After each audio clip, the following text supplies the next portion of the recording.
Samedi 18 mai, cinquième jour de festival.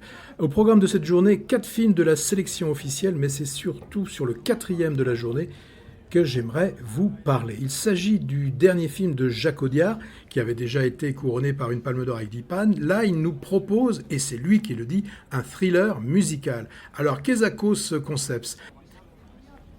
On retrouve Rita, avocate dans un gros cabinet qui est plutôt là pour blanchir des criminels plutôt que de servir la justice.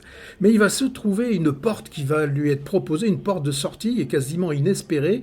En fait, on va retrouver le chef d'un cartel, Manitas, qui souhaite se retirer des affaires et réaliser le plan qu'il a en secret depuis des années, devenir enfin la femme qu'il a toujours rêvé d'être. Et là, on est parti pour plus de 2 heures d'un film où vous se mélangez de façon très adroite le côté thriller, des morceaux musicaux, des morceaux dansés, et c'est vraiment, depuis le début du festival, la première belle surprise. Alors ça bouge bien, ça danse bien, et au niveau des chansons, sur une musique composée par la chanteuse Camille, eh bien on a aussi bien des enfants que les adultes, et c'est absolument très bien intégré.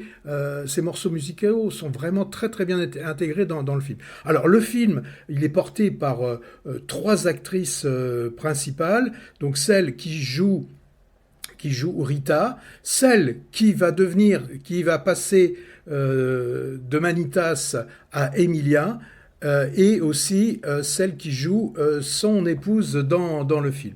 Je serais vraiment étonné que cette Emilia Pérez parte sans quelque chose de ce 70e festival de Cannes.